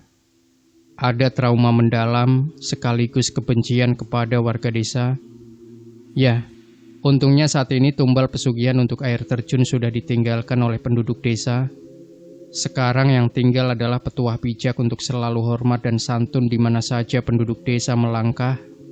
Namun, kenapa saya masih merasa janggal dengan air terjun itu? Entahlah.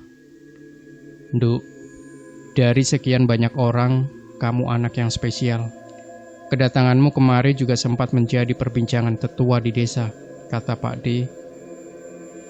Pak D menjelaskan bahwa keberadaan saya ini, ditambah kejadian-kejadian yang saya alami, membuat penduduk desa, apalagi yang masih paham dan menganut kejawen menjadi was-was. Mereka khawatir saya mengalami kejadian yang sudah lama sekali tidak mereka alami, Ya, terlambat sih. Saya sudah kadang mengalaminya. Simbah mengusap kepala saya dan berpesan untuk selalu meminta perlindungan Allah di mana saja saya berada. Apalagi saya masih sering dan entah kenapa suka datang ke daerah-daerah yang dikeramatkan oleh penduduk setempat. Saya merinding mendengar pesan Simbah itu. Mumpung sudah bisa berbicara, saya bertanya kepada Simbah mengenai kejadian di air terjun terkait pesugihan dan Mbak Ayu. Simbah diam beberapa saat. Mungkin beliau sedang menyusun jawaban yang paling mudah untuk diterima akal sehat. Namun, diamnya Simbah itu malah membuat saya agak gelisah. Jujur, saya ingin mendengar semuanya, khususnya alasan kenapa saya selalu seperti ini. Simbah menjawab dengan tempo bicara semakin lambat. Beliau tampak hati-hati sekali. Intinya, Simbah menjawab bahwa dirinya tidak terlalu mengerti. Menurut Simbah, saya mengalami astral projection. Konon, roh saya meninggalkan tubuh untuk mengalami sebuah pengalaman yang masih sulit untuk diukur, yaitu menyaksikan proses pengorbanan tumbal pesugihan di air terjun. Saya agak sulit menerima penjelasan sesingkat itu. Apakah hanya mimpi belaka? Meskipun pada dasarnya, saya percaya dunia gaib atau dimensi berbeda itu nyata. Semua hal itu sudah menjadi kuasa Tuhan. Setelah Simbah Putri selesai bercerita, hari sudah larut. Oleh sebab itu, Simbah menyuruh semua anggota keluarga kembali ke kamar untuk istirahat. Semua manut dengan perintah Simbah. Namun, saya masih enggan untuk beranjak. Saya masih ingin mengobrol dengan Simbah yang masih ingin menghabiskan kopi hitam kesukaannya. Simbah mengizinkan saya menemaninya sebentar. "Mbah, aku ketemu sama Mbak Ayu di air terjun." Saya memulai obrolan berdua. "Iya, Nduk, Simbah sudah tahu. Mungkin yang kamu lihat itu sukmanya di Ayu." "Iya, dia juga memperingati saya untuk cepat pergi dari acara pesugihan di air terjun itu." Simbah hanya tersenyum dan kembali mengelus album foto yang dia pegang. Mungkin dia rindu dengan Mbak Ayu.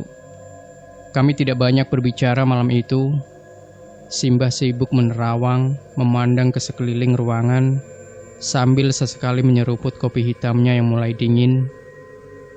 Selesai dengan kopi hitam itu, Simbah meminta saya untuk kembali ke kamar. Besok rombongan akan pulang. Namun sebetulnya saya belum puas mendapatkan jawaban. Maka saya sempatkan untuk bertanya perihal kejadian-kejadian sebelumnya, khususnya tentang pesugihan air terjun, Alas Purwo dan Gunung Pulosari. Ada apa dengan semua ini? Tapi lagi-lagi Simbah hanya tersenyum dan mengatakan, mungkin itu memang sudah takdir Allah memperlihatkan saya akan kuasanya. Setelah itu Simbah berpesan kepada saya untuk jangan meninggalkan sholat, khususnya meminta perlindungan Allah di mana saja saya berada. Saya hanya mengangguk dan izin undur diri untuk beristirahat. Hujan berhenti menjelang subuh, membuat pagi itu diselimuti kabut tipis. Hawa dingin membuat saya bersin-bersin. Sedari pagi, Pak D dan Uncle Jack sudah sibuk membereskan koper dan tas. Ibu dan lainnya termasuk saya berpamitan dengan Simbah. Sekitar pukul 7 pagi, kami meninggalkan rumah Simbah. Hawa dingin ini mengingatkan saya kepada dinginnya pesugihan di air terjun, seram. Sekali lagi kami menempuh perjalanan yang panjang dan membosankan. Apalagi agak berdesakan di dalam mobil, maka saya buka jendela mobil untuk mencari udara segar. Hei, lagi-lagi saya melihat sosok anak kecil waktu itu. Dia melihat saya dan lagi-lagi menunjuk ke arah air terjun itu lagi.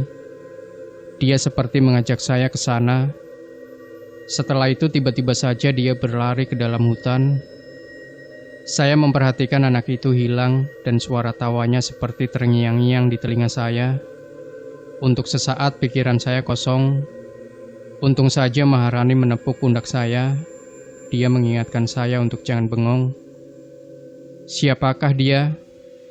Apakah anak kecil adalah anak dari Busar yang dulu menjadi tumbal pesugihan di air terjun? Saya merasa dia ingin didoakan, namun perasaan saya langsung tak karuan.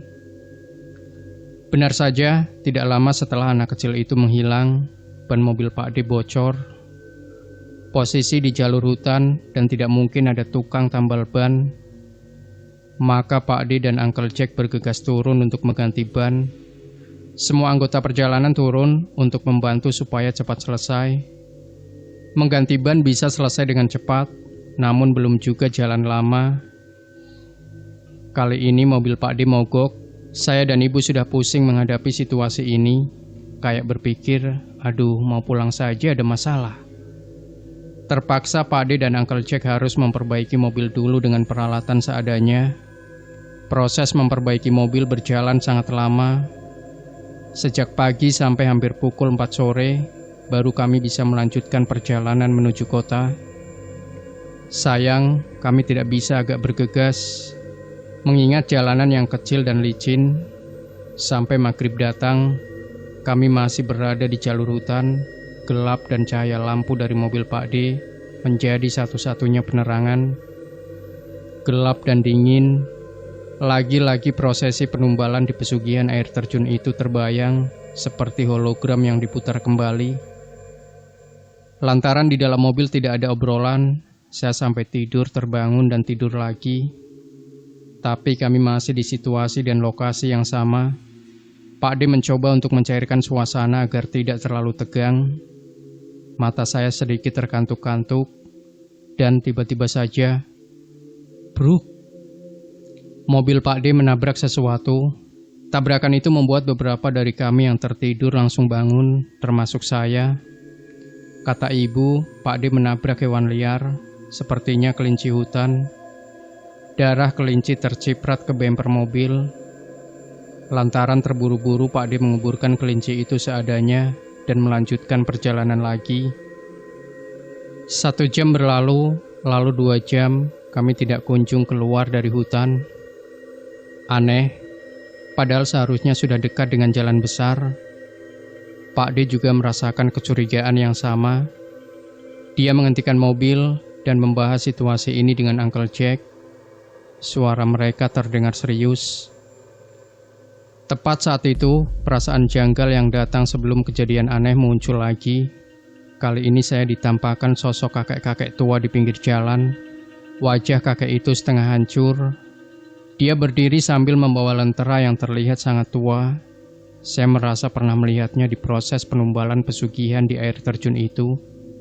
Tanpa sadar, saya berteriak dan membuat kegaduhan di dalam mobil. Maharani mengecek situasi dan tidak melihat hal aneh di pinggir jalan.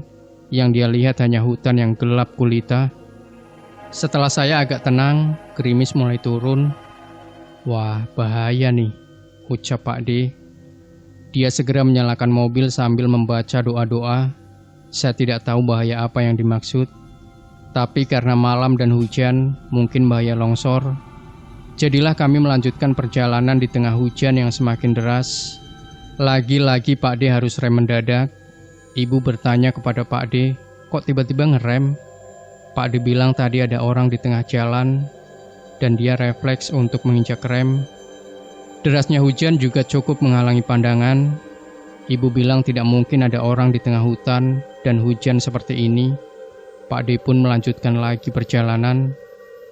Dan untuk kesekian kalinya, ini yang paling ekstrim. Di tengah hujan, ban mobil Pak D sedikit terperosok dan akhirnya nyangkut di tanah merah. Mau tidak mau, kakak dan Uncle Jack membantu Pak D dengan mendorong mobilnya keluar dari lubang. Ketika sibuk mendorong mobil, suasana di sekitar berubah drastis. Sekali lagi perasaan janggal itu menyergap saya. Tiba-tiba Maharani menggigil. Dia bilang kedinginan. Mukanya pucat dan tubuhnya gemetar hebat. Singkat cerita, Maharani kesurupan. Situasi semakin parah karena kami sudah bingung harus bagaimana. Pak D sudah berusaha untuk merapal doa-doa dan kami juga turut membantu doa. Tapi Maharani tidak kunjung sembuh. Uncle Jack juga tiba-tiba panik. Alhasil, kami tetap melanjutkan perjalanan dengan kondisi Maharani yang seperti itu. Saya sudah merasa bahwa hutan dan air terjun itu enggan melepaskan kami. Pesugihan itu masih meninggalkan jejaknya. Sekitar pukul 11 malam, kami berhasil keluar dari hutan. Hujan masih saja belum reda dan kondisi Maharani semakin mengkhawatirkan. Pak D bergegas menuju rumah sakit terdekat, tapi tetap saja kami harus menempuh jarak 1 atau 2 jam untuk sampai ke sana. Ketika sampai di rumah sakit, dokter mengatakan tidak ada yang salah dengan Maharani, kena hipotermia juga tidak. Pak D yang sudah putus asa menelpon temannya yang tinggal tak jauh dari rumah sakit. Teman Pak D ini masih satu desa dengan Simbah. Tak sampai 45 menit, teman Pak D sudah sampai. Begitu bertatap muka dengan Maharani, teman Pak D langsung mengucap istighfar. Kami kompak mengambil wudhu lalu ikut berdoa. Tapi entah kenapa, ketika kami berdoa, Maharani malah tertawa sinis seakan mengejek doa-doa kami. Setelah itu teman Pak D bertindak dengan menepuk tengkuk Maharani sebanyak 3 kali. Di tepukan ketiga Maharani muntah. Selesai muntah dan mengerang, Maharani sempat mengucap, "Kembalikan, kembalikan. Awas kamu, jangan bawa pergi." Sambil memandang ke saya. Selepas mengucapkan kalimat ancaman itu, Maharani pingsan selama 3 hari penuh. Di hari kedua, saya minta izin pulang ke Jakarta karena harus mengejar pesawat dan juga besok sudah masuk kerja. Jadilah saya, ibu dan kakak pulang terlebih dahulu dan Uncle Jack masih menginap di rumah sakit tersebut. Beberapa hari kemudian, kami mendengar bahwa Maharani sudah sehat kembali. Menurut keterangan dari teman Pak D, rombongan kami memang disesatkan di dalam hutan. Kami seperti diusahakan untuk tidak meninggalkan hutan. Ada sesuatu yang membuat mereka ingin kami tidak bisa pulang. Katanya berhubungan dengan sebuah benda yang tidak ada lagi di air terjun. Apakah itu benda masih berkaitan dengan prosesi penumbalan praktik pesugihan di air terjun? Saya sempat bingung dengan keterangan teman Pak D. Namun saya baru sadar bahwa di air terjun itu, Mbak Ayu memasukkan sebuah benda ke dalam celana kargo yang saya kenakan. Saya merogoh salah satu kantong celana dan menemukan sebuah benda yang tidak boleh saya ceritakan di cerita ini. Mohon maaf ya, intinya beberapa penunggu tua di hutan dan air terjun tidak ingin benda itu jatuh dari air terjun. Sementara itu, sukma dari Mbak Ayu seperti mendorong saya untuk menjauhkan benda itu dari air terjun. Beberapa hari setelahnya, saya berkunjung ke rumah Uncle Jack.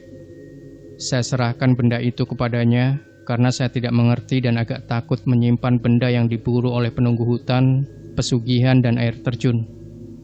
Ketika menerima benda itu di tangannya, mata Uncle Jack sedikit berkaca-kaca. Ada aura kaget dan sedih yang saya rasakan dari dirinya. Setelah itu saya merasakan emosi yang cukup kuat, entah dari mana. Setelah selesai menyerahkan benda itu dan menuju pintu keluar dari rumah Uncle Jack, saya kembali mendengar suara gamelan merdu sekali, diikuti suara bisikan yang sangat akrab. Demikian Sobat Misteri Sunyi Mencekam, akhir dari sebuah kisah nyata misteri yang berjudul Terungkapnya Pesugihan di Balik Air Terjun. Jangan lupa berikan komentar Anda, like, share video ini, subscribe channel Sunyi Mencekam, dan nantikan kembali cerita-cerita misteri terbaru dari kami. Wassalamualaikum warahmatullahi wabarakatuh.